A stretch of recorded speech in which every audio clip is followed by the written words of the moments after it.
Practicing what you teach is something that we often forget. And so as we learn to teach the entrepreneurial method, sometimes we forget to be entrepreneurs ourselves.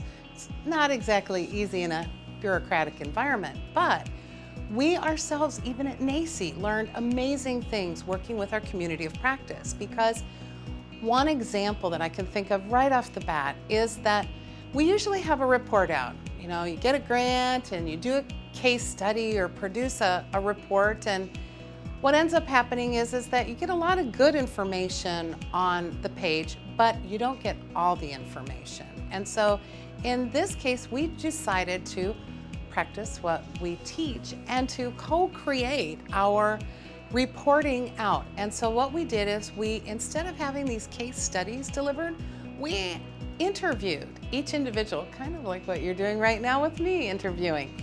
And in doing so, we learned so much more, because often we just try to, as Tim Gunn says, make it work.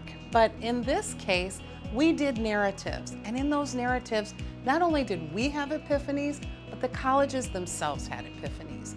And what they learned is that they were doing so much more. They were living effectuation.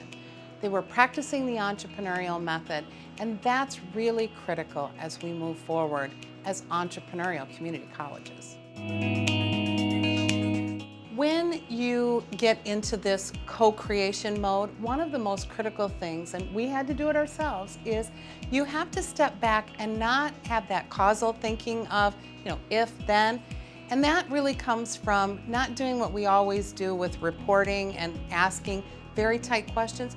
We asked open questions, and we asked them to explore and learn. And when they did, they came up with examples that they never would have thought of on their own, because the reporting was so narrow. And what I think the takeaway message is really for community college, and especially leadership, is that when we can, and we can't always do that, when we can, we need to loosen things up. We need to take an affordable risk and try something different, because the product of what we get when we work together without an agenda is something more amazing than what we got when we started. And that's the magic of the entrepreneurial method.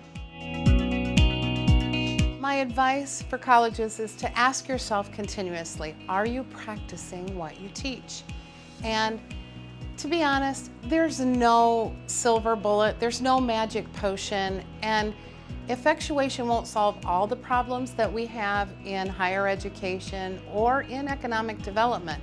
However, if we start using effectuation in places where we can, we will have tools that can improve things in whole new ways that we never expected.